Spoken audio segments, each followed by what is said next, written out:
Dafne, quiero ahora pasar a dos amigos liberales que están aquí con nosotros. Ellos son miembros de diferentes movimientos libertarios, de think tanks que en México están haciendo una gran labor. Han estado aquí acompañándonos todo el rato con Javier. Ellos son Esteban González y Sergio Mendiola. Así que le voy a dar la vuelta a la pantalla para que, chavos, si se miran ahí, saluden a las cámaras. ¿Qué tal? Están en Libertópolis. Y háblenos un poquito de qué les ha parecido la experiencia. No, pues un gusto tener a Javier por acá en los foros en los que estuviste diciendo lo que dijiste. Siempre es útil tener voces sólidas en el programa, como dices, con datos y con lógica, porque el keynesianismo, pues quizá no con la bandera, pero es prevaleciente. Nosotros vivimos por acá, le estamos transmitiendo desde una zona de la ciudad que sufrió un terremoto, le comentaba a Javier hace unos meses, y más tardaban en retirar los escombros que en proponer y en decir en periódicos y en medios, radio, televisión, la oportunidad que iba a ser para la reconstrucción, para el crecimiento económico, ¿no? Y vaya, eso se dice, y alguien lo puede decir, y no hay ninguna voz pública que vaya a decir, estás diciendo unas hartas estupideces, ¿no? Entonces siempre es útil tener a alguien que lo recuerde. Bueno, gracias. A ver, el problema con Keynes es que Keynes tenía un criterio estético, por decirlo de alguna manera, en el cual le parecía que el capitalismo era aberrante. Entonces, él era un delirante, o sea, él era un socialista, y le parecía que el capitalismo era horrible. Hay una frase de él sobre el capitalismo, que él dice claramente que el capitalismo le parece una cosa estéticamente horrible. Y nada, y que él, digamos, tenía toda una visión, digamos, así, artística. Claro, entonces, o sea, claro, él era un delirante. Pero lo que pasa es que era un tipo brillante, esa es la parte más complicada. Entonces era muy seductor en su forma de hablar, de convencer, y además un tipo muy inteligente. Entonces, pero su obra era una monstruosidad. Claro. Es que eso es bastante curioso y es una de las preguntas que siempre surge cuando empezamos a hablar de estos temas, y es que si las personas que implementan estas ideas socialistas o opuestas al liberalismo tienen esa intención perversa de hacer daño a la sociedad, es decir, si están conscientes de las implicaciones que tienen sus obras. A ver, yo, digamos, no creo que lo hagan, a ver, digamos, en todos los casos de modo perverso e intencionado. O sea, yo creo que son bien intencionados, pero como decía Friedman, las políticas no deben evaluarse por sus intenciones, sino que se deben evaluar por sus resultados. Claro. Entonces, todo el mundo habla de las maravillas que promete el socialismo, pero nunca toman en cuenta que fue un fracaso en lo económico, en lo social, en lo cultural, y además que se trata de un sistema asesino, porque siempre se introdujo por la violencia y se ha cargado con la vida de más de 150 millones de seres humanos, aparte de los que pudieron sobrevivir, los hambrió. Entonces, me parece que, de vuelta, ahí Friedman da en el clavo, las políticas no deben evaluarse por sus intenciones, sino que deben evaluarse por sus resultados. Pero además, lo que yo considero es que uno tiene que tener una visión sobre el capitalismo, ¿sí? De hecho, con Gloria una vez en el SEMA dimos una charla sobre el capitalismo. Entonces uno, por ejemplo, ¿qué es lo que...? Esto yo lo hablaba con un amigo mío libertario que se llama Gustavo Lázari, y uno va diciendo, bueno, uno va pasando por distintas etapas, ¿no? En especial cuando es economista. Lo primero que te atrae el capitalismo es la productividad, es decir, la productividad, la eficiencia. Y entonces, claro, cuando comparás contra los resultados socialistas, claramente el efecto de la productividad es tremendo, o sea, los pasa por arriba. Pero ahí, los socialistas, ¿cómo se refugian? Dicen que el sistema es injusto.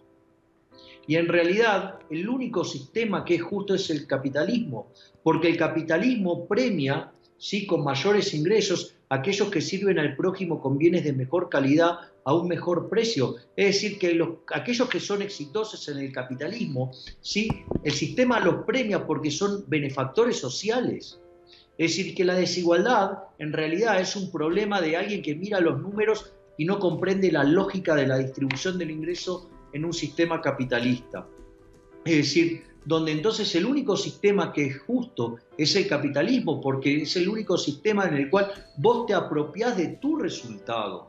Y cuanto más sirvas al prójimo con bienes de mejor calidad, a mejor precio y más productivo seas, mejor te va a ir. Pero es porque vos sos un benefactor social, te va bien porque estás haciendo una obra maravillosa por un mundo mejor. ¿Sí? En cambio, el socialismo se basa en robar. ¿Qué es la justicia social? Es un robo que se implementa desde los impuestos, es decir, es la caridad a punta de pistola, ¿sí? Es robarle a otra persona el fruto de su trabajo para dárselo a otro bajo el criterio de vaya a saber quién. Sí, y eso, digamos, es injusto y además implica un trato desigual frente a la ley. Claro. Con lo cual es otro disparate, o sea, es un sistema aberrante. Y cualquiera de las soluciones intermedias, como dice Mises en su libro El mito de la tercera vía, son inestables. Cada vez que vos vayas por una solución intermedia, además tiende al socialismo por el tema de los fallos del gobierno.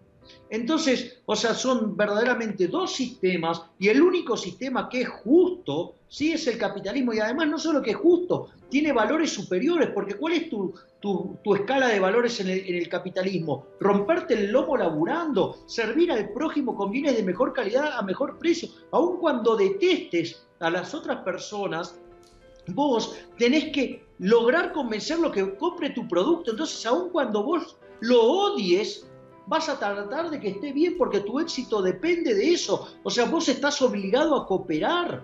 Entonces el sistema, digamos, no solo que genera la división del trabajo y que aumente la productividad, sino que además, como decía Bastiat, donde entra el comercio no entran las balas. Así es. Porque vos necesitas de tu prójimo para ser exitoso. En cambio, ¿cuáles son los valores en el socialismo? La envidia, el odio y el resentimiento. Es más, la gente en el socialismo es mala respecto al capitalismo. ¿Por qué? Porque en el capitalismo, cuando alguien te da algo, como vos sabés lo que cuesta ganarlo, sos agradecido.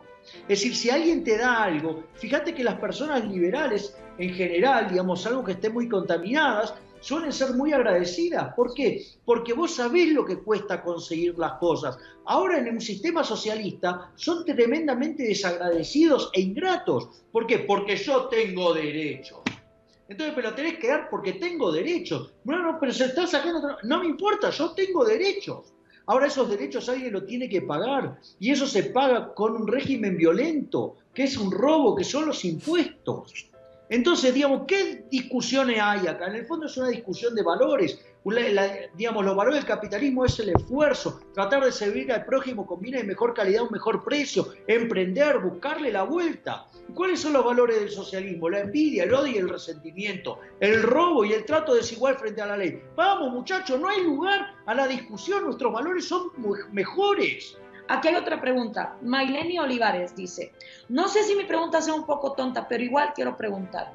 ¿Qué piensas, Javier, de la inteligencia artificial involucrada en la política? Una computadora sin prejuicios decidiendo puestos políticos y así evitar amistades y personas incompetentes en el puesto.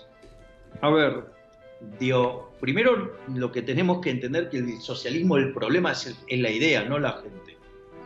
¿Sí? Digamos, lo primero que hay que entender. O sea, lo único que te evitará de última va a ser el hecho de que no haya corrupción, por decirlo de alguna manera. Ahora, lo que sí quiero señalar es que el tema de los robots es un tema muy importante. Por ejemplo, ustedes en Japón tienen todos los hoteles de alta gama, ¿no? En Tokio, y hay uno que es sustancialmente más barato. Por eso digo, ¿por qué si el hotel se ve tan lindo y como los otros, por qué es tan más barato? Porque es operado por robots. De hecho, por ejemplo, los robots que atienden la recepción tienen la capacidad de empatía.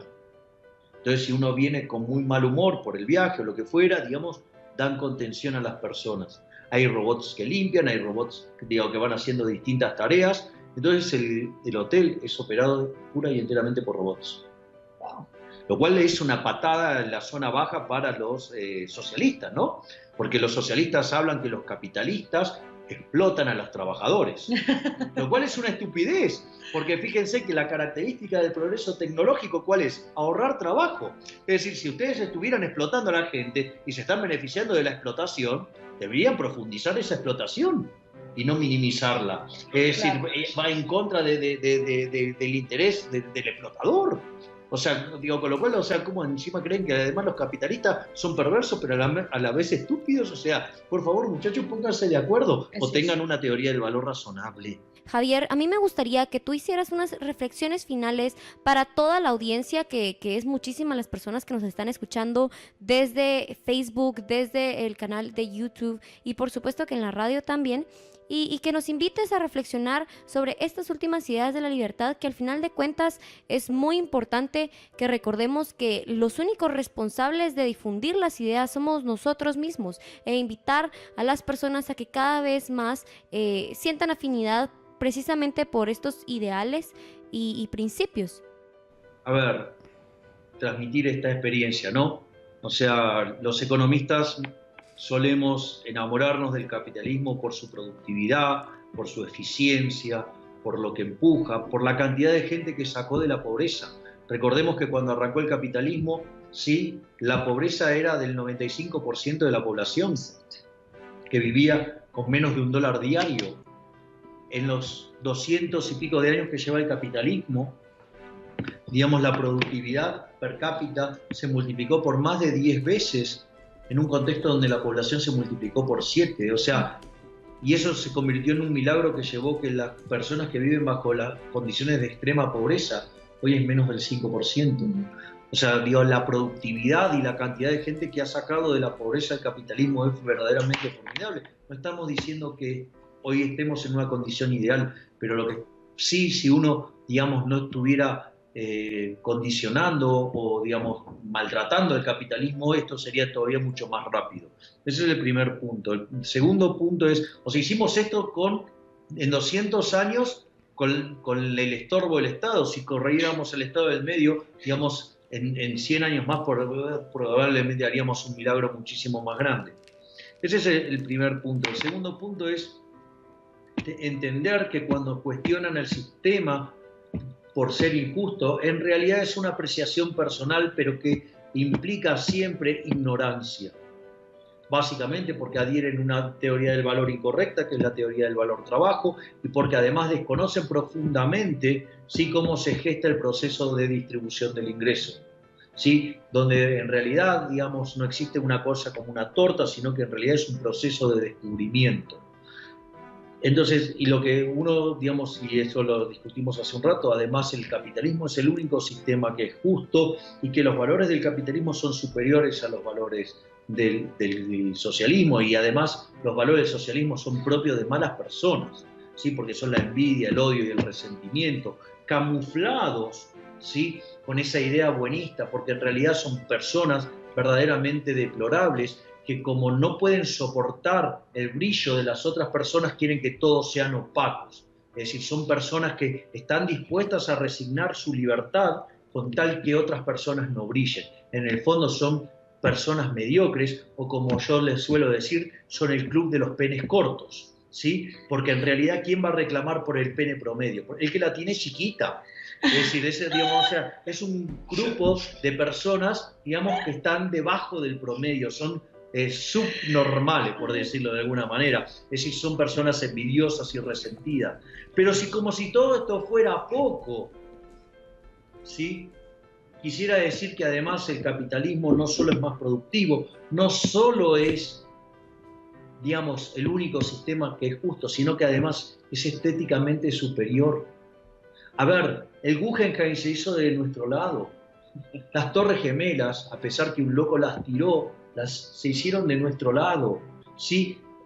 En cambio, ¿cómo eran los edificios del otro lado de la cortina de hierro? Eran cuadrados, grises, oscuros, sin ventanas, eran horribles. Y les puedo asegurar que aún hoy, cuando entren en edificios de la vieja Unión Soviética, son verdaderamente espantosos.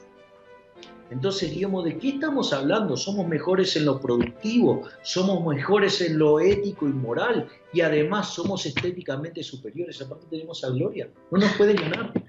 Ay, no. Es Gracias. decir, de hecho, Gloria es una fuente de inspiración. No, y también es verdad que hasta ahora que la gente está harta de los fracasos que han dado los gobiernos tradicionales, colectivistas en la derecha y colectivistas en la izquierda. Claro, Entonces ya nosotros que éramos los locos, no, ay, esos liberales y la gente que se burlaba de Mises y de Friedman y de Rand y todos los filósofos, ahora es una excelente oportunidad en el siglo XXI, porque como cuando ya todo lo estatista se probó y todo fracasó, la gente nos está empezando a escuchar y hay un montón de voces que están haciendo esa batalla de las ideas.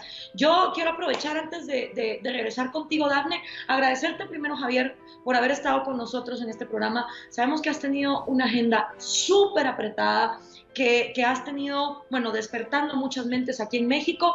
Gracias por haber estado con nosotros, Javier. Chicos, por habernos estado acompañando tras bambalinas y en bambalinas también. El agradecido soy yo. Qué bueno, porque Javier. usted es una fuente de inspiración. Gracias. Y dicen que si le daba un pico a Javier, entonces lo van a ir a traer al aeropuerto de Ezeiza con flores y bombos. Bueno, te voy a dar uno en el cachete para que me lo vayan a traer y me lo vayan a recibir con gran amor, por favor, porque la verdad es que lo ha dejado todo aquí en México. ¿Ok?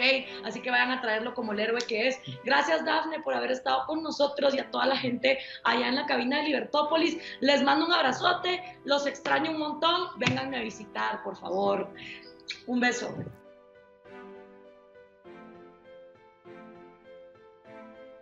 Visita las listas de reproducción. Suscríbete.